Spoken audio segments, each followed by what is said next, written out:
Welcome, everyone, to the Win Now podcast, hosted by Deborah Byrd, founder and CEO of Plug and Play SM. I am so excited for today's show, so let's go. And then myself, Todd Bookspan, founder of Win by Noon. We always talk about the definition of insanity, doing the same thing over and expecting a different result. There's lots of people in every business who've been doing it for 25 years, and they're still repeating that first year over for the 25th time, implying that they're not doing the things that they know they need to do, right? It's the consistent, boring activities that actually lead to the most consistent and actually above average results. I think if you can get bold and brave enough to do that one video a week, it will help your conversion with partners and with clients. Welcome to the Win Now podcast. I'm your host, Todd Bookspan, the founder of Win by Noon, and I'm Deborah Byrd, the founder of Plug and Play SM. Come on, Todd. I love that dance you're doing. I forgot to do the dance while you were going. Today we're going to talk about the new loan officer playbook. Now, I know that some of you are real estate agents and other folks, but I think this is actually equally applicable to you and your business and what we're going to walk through in specifics that it is to loan officers. It just happens that is our background, so it's easier to talk about what would happen if you were transplanted from 25 years ago when I started to today, and I was starting over as a loan officer. Yeah, the whole kind of reason why I was thinking about this topic is it's almost mid-year, depending on when this officially goes live. You're almost halfway through your coaching group. And for some, regardless if it's their first year or 25th year in the business, they may need a restart or at least a reset. And so it got me thinking, I wonder how long Todd's been doing this. And if you had to go back in time and start over, why does it always seem easier year one doing some of the activities versus those, maybe this is their 25th year and they know what to do, but then they don't do it. And so that was the inspiration behind, not only is this meant to help new loan officers, but also those of you who may need to reframe and come with a beginner's mindset again. So let's start there, Todd. If you had to start over, what would you do? I loved it because you asked me the question. We always talk about the definition of insanity, doing the same thing over and expecting a different result. And we always talk about the fact that there's lots of people in every business who've been doing it for 25 years, and they're still repeating that first year over for the 25th time, implying that they're not doing the things that they know they need to do, right? I feel like that's one of the challenges. And then you said, what about you? Maybe you're doing successfully repeating what you did last year because it was successful. And I thought that was a really great observation, right?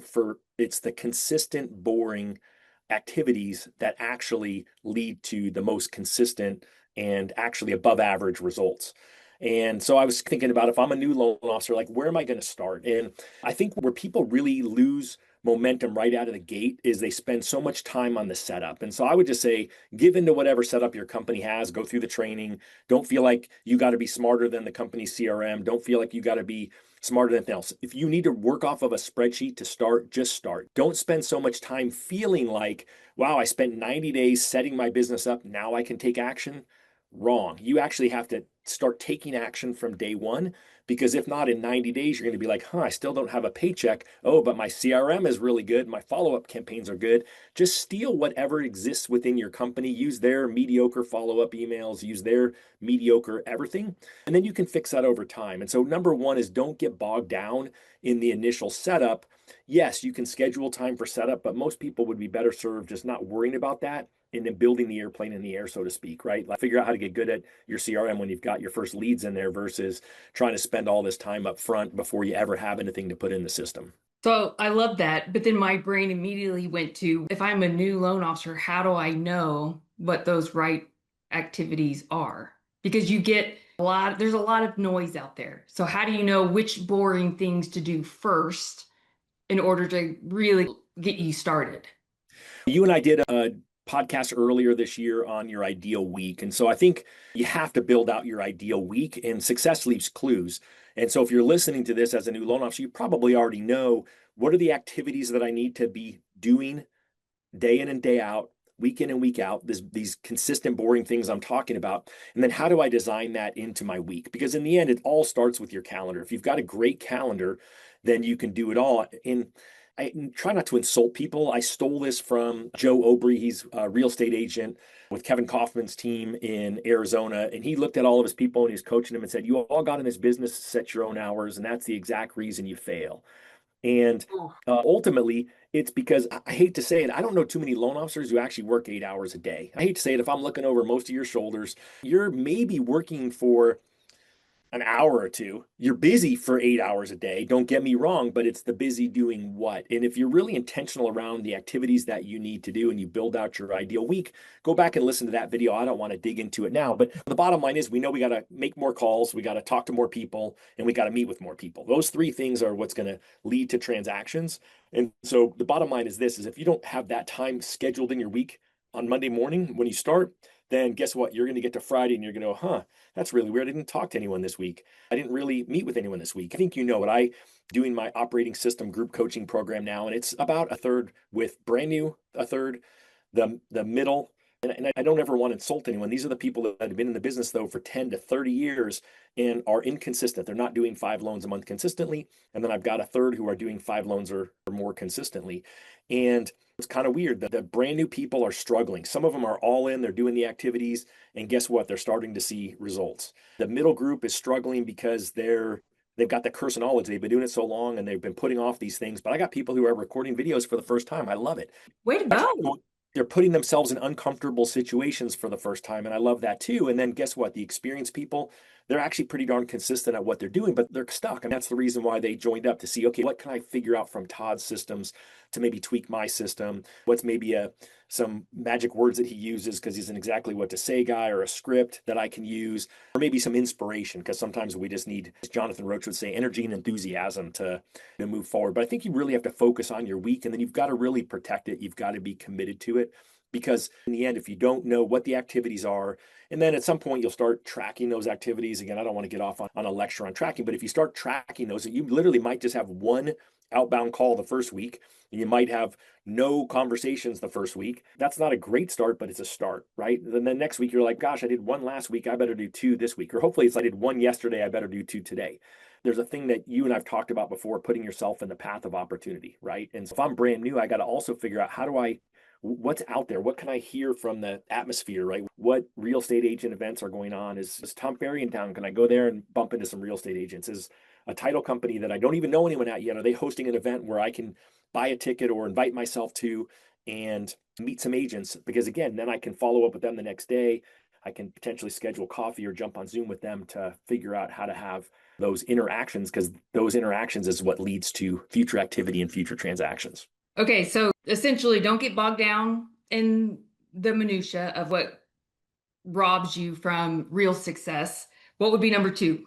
I think number 2 is document the processes that are out there. And so the good news is that if you went to the Win by Noon channel with the LO Mastermind, where we're interviewing top loan officers and coaches, or you go to the Mortgage Coach, Mortgage Mastermind channel on YouTube, Dave has a ton of videos. Warning, Deborah and I are in most of them. And you can find all the processes you ever need. But in the end, what I find is that if I'm brand new, I would document my processes. Literally, I would write. So I literally documented for my group coaching program. They don't even know, but today when I jump on with them, I'm going to show them my 14 by 14 bulletproof lead follow-up system, where I basically make sure I've got 14 outbound contacts between voicemails and texts and calls, and with an intro video. Hey, Deborah, it's me, Todd Bookspan. I'm so excited that Matt referred you over to me. I cannot wait to get on the phone and talk to you and see how I can help you live your dream of home ownership. So bonus for video, but ultimately how I'm going to follow up over 14 days. Because if I'm a brand new loan officer, number one, we talk about the C word, confidence, a lot. But if you've got a documented process and you finally do get to sit down with Deborah to have a meeting, you can ask Deborah, oh, awesome, tell me about your lead follow-up process. And then Deborah's going to probably tell me what her mediocre process is that she does some or most of the time. Unless she's a rock star, she'll be like, oh my gosh, I do this on Monday, I do this on Tuesday, the third call is this, my 7th day I do this. And then you can say, oh, awesome, what's your loan officer's documented follow-up process on a lead? And they're going to be like, huh? I literally have never asked that of a realtor who told me that their loan officer had to follow a documented process. Number one is if I have a documented process, I'm more likely to follow the documented process. Number two, it's going to make me sound different when I'm out there in the marketplace. And number three is that I'm actually going to have a shot at saying, awesome, I would love you to refer me over a lead so I can show you how I can help you convert more leads for you and your business. Because ultimately in the end, I think there's a lot of loan officers out there. You can correct me if I'm wrong, Deborah, that The realtor calls and gives them a lead. Hey, can you call Deborah? And you go, yep, I'm on it. And then you do call once and you leave a voicemail and you send a text. And then you forget about Deborah until the realtor calls a week later and says, hey, did you ever get a hold of Deborah? You're like, I left her a voicemail and I've been working on it and I haven't heard from her. And then you're like, click, oh my gosh. And then you call and you finally get a hold of Meanwhile, Deborah. they're on the putting green on the golf course. I wasn't going to go there, right? I'm assuming that everyone is sitting somewhere trying to work for a day. But I look at it when I got into business, I was a stay-at-home dad. I dropped my daughter off at school at 9. I zoomed over to the office and I had to pick her back up at 2. Actually, I had 2 kids at the time before my third was born. And I was really ultra productive during that time. And I had processes for this stuff in my mind. I had never documented it. So I would document all my processes. I would document my application process. What is it I'm going to say and do? What are the building blocks of that? I would document the incubation, right? Which for me, the spoiler alert is in the ideal week. I call pre-approved clients every week to check in with them. And if they're not going to buy for 6 months or a year, I might call them every other week or every 3 to 4 weeks if they're way out. But ultimately, I'm going to make sure I've got a system, block a target day activity to do all those things at once. I would document what my countdown to close looks like. How am I going over the CD with them? What am I telling them on closing day? What are the conversations I'm having afterwards to set up an annual mortgage review and that I'm the person for refinance that'll refinance them? Because some people actually think that you only do purchase loans. They don't know you do refinance loans. I'm going to tell them that you're going to get a lot of junk mail and phone calls from people that are impersonating me as a loan officer, but they're not really from me. But just call me if you get those. All the things that I'm going to have a process, but I'm going to document that process. And then I'll have an annual mortgage review client for life process. Again, you and I've done lots of videos on that out there. And ultimately, I think if you've got those pieces documented and then you rebuild, when am I going to call those people into my ideal week? Then I think that's how you've built the basis of a business. And the weird part is it's probably only going to take you 30 minutes a day, if that, for the first few months. If you get really busy, it might take you an hour a day. And if you're really crushing it, maybe 3 hours a day. And that's where I blocked my mornings by noon to be more effective. I always had my written process for lead follow-up, and I was pretty good at it, but I wasn't great. But guess what? When I actually blocked my morning and made myself do it every day, I was consistent. I converted more leads at a higher rate in a flat rate market when I didn't have any new huge lead source sending me leads. I just did a better job with the leads I had because I forced myself to schedule the time to do it, and I followed that written process. I'm laughing because I'm thinking there's probably a new loan officer listening to this or watching on YouTube, and they're thinking, I get maybe one lead a week. Is it really that difficult to stay on top of the leads coming in? But yes, it is. And just side note, when you have that process documented, it makes it easier to then hire your next teammate and train them on the process you've already documented. So if you had to pick the two, I think the lead follow-up process and having a system around that is game changer, not only for the business, but also it's your unique value proposition when you're meeting with agents. I hadn't heard it phrased like that from both angles. So I love that. If you had to pick one system to document that would be most impactful for when you're first getting an initial buyer on the phone, is there something you would recommend to help that talk track? You and I, of course, I have to throw in there, read exactly what to say so you're more curious than you are throwing up all over them. Again, confidence goes a long way and we get really nervous. And so we tell them everything we know before we ask them the important questions and we build that conversation around there. Jeremy Forsey would say, hey, tell me your story, your whole story. That would be his way of asking it. And then just shut up and listen. And so I think that's where people lack curiosity up front. And so I would absolutely be more curious. The weird part is that if you think about it, let's pretend you're lucky enough and you have 5 leads you're following up on, and you have 1 application you're working. Think about all the other hours you have in a week. That's when you could do all the rest of your company training. That's when you could watch these videos, but watch them after you've done everything else. Actually do the activity first. And then the challenge is what if you have no leads to call? What if you have no realtors to call? What are you actually going to do? And that's why I say you got to put yourself in the path of opportunity. You got to figure out who can I call? And so if I was a brand new loan officer, I would look at my phone, right? So again, I can go to my iPhone and I can hit contacts on my phone. I haven't done this in a while, but ultimately, if I go to contacts and then I click on the top of it somewhere, I click on my name, it'll tell me, oh no, that's not it. Somewhere it's going to tell me how many contacts I have, but I think oh yeah, all contacts. I have 1,916 contacts. Of course, mine have a lot of realtors and loan officers in there, but there's also just normal humans I know. So I could call my brother Neil and I could say, hey, Neil, it's Todd. Can we have a quick business conversation? And I could say, Neil, my brother's an attorney and he loves to refer people. I could say, hey, Neil, hey, who's the number one real estate agent you're referring out right now? I could also ask him, hey, who was the agent who sold you your house? He bought his house 30 years ago. He probably doesn't still keep in touch. Actually, my brother probably does. Maybe he would. But I could say either, hey, who was the agent who sold your house? Would you refer them again? But I would say to him, because I know he's a referrer, hey, who's the number one refer agent you refer? And then he would tell me that person's name. He'd go, oh, it's Deborah Byrd. She's amazing. I go, awesome. Hey, could you do me a favor? And could you please, when we hang up, could you just do a quick three-way text between us and say, hey, Deborah, meet my brother Todd. He's new as a loan officer, and I'd love the two of you to connect. Well, guess what? Since my brother refers you business, you're gonna talk to me. And then I've got the opportunity to say, hey, I would just love to get together to pick your brain about how to be a great loan officer. And then you could show up and be curious and ask questions. And one of those questions could be, hey, tell me about your lead follow-up process. Oh, hey, tell me about your loan officer's documented lead follow-up process. And again, you have all sorts of opportunities. And if they actually like you, because they might like me because they like my brother, then I could probably get a referral down the road from them. Okay, I love it. So we have don't get bogged down in the initial setup, build your ideal week or activities and document your system or process, starting with the lead follow-up process. Remain curious, which helps build confidence. And anytime you do reps repeatedly, that's going to help build confidence. What's one more? Be okay with the no. Be okay with the failure. You're going to fail a lot. You're going to screw up a lot. And you're going to be like, oh my gosh, that was the best opportunity I'm ever going to get. Nope, it's not. You're going to have more opportunities. You're going to flub stuff up. You're going to make mistakes. You're going to lose what could have been a lay down sale, but that's okay. That's how you learn. You fail forward. And so you just can't be afraid about that kind of stuff because ultimately, in the end, that's, I think, where we get stuck. We're like, oh my gosh, that call was terrible. Oh, that meeting with Deborah was terrible. And then you don't pick up the phone and call the next friend and say, hey, who's a real estate agent that you know that would you mind connecting me to that agent, have that same conversation? But literally, if you called 5 people now who are your friends and said, hey, can we have a quick business conversation? Number one, that's 5 more calls than you probably had yesterday. Number two is that your friends, they're probably going to pick up the phone or call you back.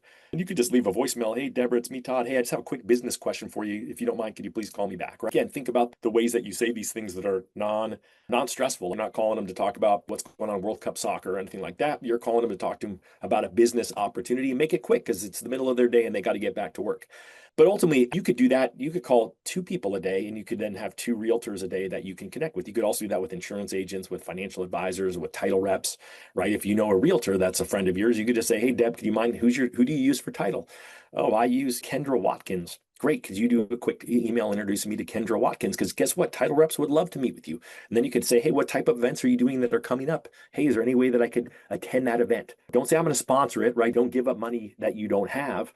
But ultimately, you can show up there and guess what? I call that putting yourself in the path of opportunity, which I stole from Ben Kinney, by the way. If you don't know who Ben is, look him up. But ultimately, there's just a great opportunity for you to actually make connections if you're willing to be vulnerable, if you have a little bit of confidence, if you're okay with the no. When I do my coaching program, I normally stop using my CRM for any business that I'm doing, and I normally operate off of a spreadsheet. I'm doing some lead conversion for my team right now. I'm using a Post-it note. So I'm proving to them I don't really need a CRM. I'm using a Post-it note to track all my stuff. And this is where I say they spend too much time on that. Literally, my Post-it note says lead, who referred it, did I send them a link to the apply, and then who started their applications? Because it's really weird. People start applications and don't finish them. So also, as a new loan officer, I take all my applications over the phone. You've got no excuse. You have plenty of time. You should take that over the phone because then you're getting to know the client at a deeper level. You're looking for the opportunities when you're like, how many kids do you, how many dependents? And you're like, oh, I have 4. Then you could be like Deborah and be like, oh my gosh, I have 4 too. Are they boys or girls? And they're like, oh, I've got 3 girls and 1 boy. And she could be like, oh gosh, I'm opposite. I got 1 girl and 3 boys, right? You're looking for these places where you can humanize yourself. And they're like, oh my gosh, I really like Deborah because she's got 4 kids like I have. I bet they don't have the same names. They could though. How cool would that be? How cool would That would that be? be You could pretty ask them all cool. their names. Maybe all the names rhyme. Maybe they all start with the same letter. You never know what's going on. Oh my gosh, I've never heard that name. How'd you come up with that? The conversion rate when people take the app over the phone, and I know there's a lot of loan officers that don't still, but that just creates more follow-up. Did you get the link where maybe they started the app and then they thought they submitted it, but they forgot to click submit? And so in their minds, they had it complete. And so do you take the apps over the phone still to this day? You're consistent? Very rarely, but I was coaching myself this week. I was looking at my week from Mhm. last week and I looked at my list and I'm like, okay, I got 1, 2 people that I sent links to 2 weeks ago. They still haven't gotten them in. And then I've got 3 people that I sent last week that haven't gotten them in. And I've got 4 people in process who started and haven't finished. Number one question they get stuck on, Deborah, guess what it is? How much is the house? Oh, And then really? yep, they're like, I don't know what to put for this. I'm like, seriously. Just so my coaching to That's people is interesting. I'm like, I say, hey, this isn't a test. This is just giving it your best guess. So now I tell them, hey, the first question is how much is the home? You told me you were looking at houses that were 500,000. Let's just put that. It's going to ask next what your down payment is. You told me you don't know what your down payment is. Let's just put 3%. Just go ahead and put that, or let's put the 30,000 that you said. I'm telling them what to put in there, but people still get stuck. And then you're right. You spend all this time chasing after them, which is more busy work.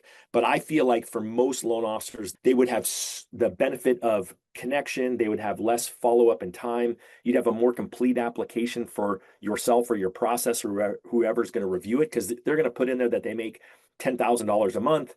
And then you get their pay stubs, and it's 8,000 of it is normal income, and 2,000 of it's 1,500 is overtime, and 500 is bonus. And then your processors, the overtime consistent, is the bonus consistent? You're like, I don't know, because you didn't ask those questions up front, which you would hopefully ask when you take an application. I think that's a great point, and that's certainly, again, if I had infinite time, I would was better at my job, I would do that. I just don't have. I'm just not that good of a loan officer, apparently, Deborah, after all these years.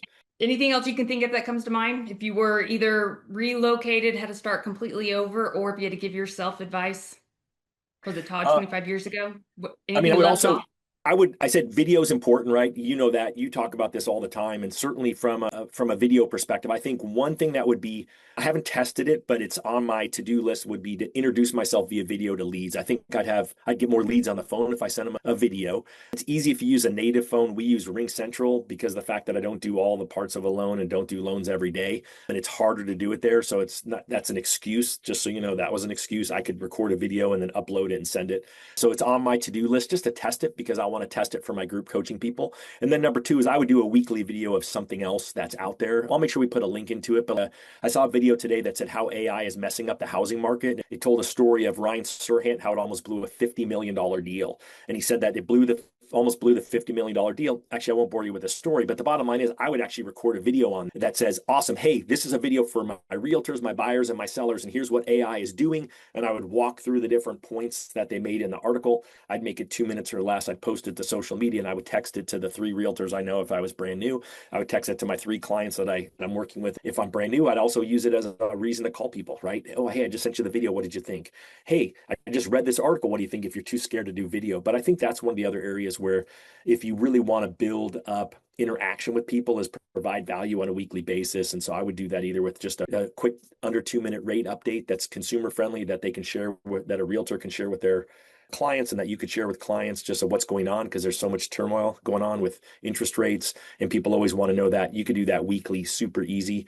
And then number two would be just these little things, as you see an article or something of interest that you might realize your client or your realtors would think, oh, that's a good thing to have a conversation about. Again, just text them a link to the article and say, hey, check out this article. Let me know what you think. And then they're probably going to ignore it. And then you can call them and say, hey, Deborah, did you take a look at that link? And Deborah's be like, then maybe she's going to lie and say yes and didn't, or maybe she actually did and just didn't call me, and say, awesome, here's my takeaways from it. And I'd love to talk to you about it. And then again, you're just creating a different conversation than the other loan officers who are calling them are doing. And I think if you can get bold and brave enough to do that one video a week, it will help your conversion from with partners and with clients, because maybe you finally get that meeting with your brother's top real estate agent, and you walk away thinking, oh, that went really well. And then they go to search you, and they're trying to just sniff test you out a little bit to see if you're a pro. And if they can't find anything, and you're not consistently putting good educational content out there, which they know that their clients are also doing the same thing, then it's like you have to work a lot harder. So I love the fact that it forces you to learn something every week, whether you're looking for an article or maybe you've subscribed to this podcast. And so there's a light bulb moment, and you're like, oh, I could take this and I could share this very podcast that I'm listening to right now and share it with someone else in my office, or maybe with a real estate agent. And just so you know, these recordings, we don't always just focus on loan officers. It's a mix of salespeople, real estate agents, and loan officers. But that's the whole point: is do you spend time and seek to consume so you can learn? And then you just take that. And again, if a video's not, if you're not there yet and you're not comfortable, then do the written form. You could do a blog on your website. You can do an article on LinkedIn. You can do Substack. That's all the written text. But I would push you to eventually doing the video and getting uncomfortable with that, because that your speed to conversion and trust is much higher. Yeah, I think that's really important. One last thing I'll throw out there for extra credit. And I want, if you're a real estate agent and you've listened this far, kudos to you. Actually do this with the brand new loan officer that you know. And then also, this is for you loan officers who are new. When you're meeting with that agent, say, hey, do you have just any old leads that you bought 3 to 5 years ago that you haven't called in a long time? And there's a high likelihood they do. And I would just call all those people and I would be really specific. The things you need to know from the realtor is, okay, what's the website they registered to get them? So did they buy them from Zillow? Did they buy them from realtor.com? Did they go to you did Google pay-per-click and they went to your bestorlandohomes.com or whatever that was? So that way you can say, oh, hey, Deborah, it's Todd with calling on behalf of my favorite realtor. You registered at Zillow 3 years ago looking for homes. Did you ever buy a house? That's it, right? Or, hey, it's Todd with whatever, XYZ Mortgage. Hey, you registered on the most amazing OrlandoHomes.com 3 years ago. Did you ever buy a home? We would call that an opening fact OFC, right? Opening fact question. The opening is who you are. The fact is they registered on this website, this specific website. And then the super simple answer question is, did you ever buy a house? And guess what? A lot of them already bought homes and the realtor didn't call them now because they didn't want to have the slap in the face that they didn't follow up with the lead that they paid for. But guess what? You're gonna come up with a certain percentage of people who are willing to buy. Tom Ferry currently says that 4% of the people in your phone are going to transact this year. And so let's pretend that's high. Let's pretend it's only 2%. Guess what? If you have 100 old leads that you call for a realtor who gives you that list, you probably have two that might be doing a deal this year. And according to Tom, you would have four that would do a deal. So that would be another cool thing to offer up. And then last thing to keep in mind is that know that every single realtor you talk to already has a loan officer. In fact, they already know 6 or 8 or 12 or 15 loan officers. And so all you're looking to tell them is, hey, you know what? I know you've got a great loan officer. If you have this old list of leads, I'm happy to call them as long as you're okay with you and I working on any old leads of yours that I resurrect. And they're going to say, of course, because you did a favor to them that their other loan officer hasn't offered to do. I love that last ending piece where you Yep. anchor in the commitment of if you do this, will I get it in return? It's good, Well, that's Todd. it. And you're not even asking for a new lead. You're just saying, hey, I'm going to work those with you. Because obviously, of course, they're going to say yes. Why would they ever say no? They're not going Has to say anyone no. ever And it said isn't no to that that you can think no, of? but I Yeah. don't think most people ever ask, right? And it always works because real estate agents, if they have a team, they have a thing called a pond. And that's where they take all the leads that haven't responded to them that no one's ever done. And they make all the new people call in the pond because they don't want them to screw up a deal. And they always resurrect deals out of the pond. So it's always fun for me when a brand new realtor calls and says, oh my gosh, I got this first lead. What the heck do I do? I'm like, let's call them. Let's do it. And then we take over, right? We create that transfer of trust of, oh my gosh, you're so lucky that you found Deborah. They're like, oh, she just called me randomly. Oh my gosh, even better, right? She's an amazing realtor and she's an amazing human as well. Awesome. And then you walk them through the process because you've got all this stuff figured out. That was a lot, I think, Deborah. I think we probably Yeah. overwhelmed I people, think but I that think it's was just one baby step at a time. That was great. I'd love you guys share comments, feedback. I'd love to hear for those of you where it's not your first year, how many things did you pick up that Todd shared just in this one quick session that either you realized you're not doing and you once did, and somehow you got off that consistency train? And what are you going to recommit to doing? And maybe just pick one of those and do it for 30 days and then stack another one on top of it. So maybe you go back to your ideal week, or maybe there was a flashlight just shining on the thing that you're overthinking right now because you're setting up and getting ready and being busy, but not necessarily productive. So make that commitment. I'd love for you to share the commitment again, either in the comments, in the DMs. Here's my challenge. If you can find that one realtor who's willing to give you their list of 10 old leads, even if it's 10 old leads, and then you can have conversations with one of them, that's one more person you had a conversation with probably than you had yesterday. And then think about the confidence that gives you is awesome. Hey, you know what? I've got this new thing I'm doing where I'm willing to call your old leads and see if I can't resurrect any of them to choose to want to, who didn't buy a home before, to maybe engage with them to help them in the future. And then all of a sudden you've done it now for two agents, and then you can tell that next story. I've just helped a couple of agents and I got three new leads for them. And then now you can resurrect that with the fourth and fifth and sixth agent. And all of a sudden now you are known as the person who will help follow up on leads. And again, you can't spend all day doing that, but you could certainly spend 30 minutes a day calling old leads, because that's 30 minutes you're probably surfing Facebook or Instagram or TikTok or whatever Hey, the new now talk that thing could is. be consuming educational content. That's okay. Consume that after business hours. Thank you. I think that's a great strategy, even for those who may be a little bit slower, who could add additional value to their current partnerships. Is I think it was Sean Herrero yesterday I saw on Instagram that he was like, man, it's been slow and now it's starting to pick back up. So if you're slow, you don't just have to offer this to new agent relationships. So maybe you go back to the ones that maybe you're not getting all of their leads. Maybe it's between you and a few. If it's slow, go back and ask if you can go after those leads, stale leads. Yep. Would you be open-minded to me calling your old dead leads? Right? Have you ever bought leads before? Yep. Awesome. Do you have those in an easy a spreadsheet or an easy downloadable format, right? They might have to go into their CRM and download it. You're going to have to maybe coach them through it. They're going to be a little bit nervous because they're probably not as organized as they want, but don't embarrass them on it. Let's just figure out how to do this together, right? But ultimately, in the end, it's a great opportunity for you. I think it's the world's greatest business. I think, as you just said, Deborah, if you're experienced and you've listened this far, kudos to you, because there's probably something that you're not doing that you could instill into your business.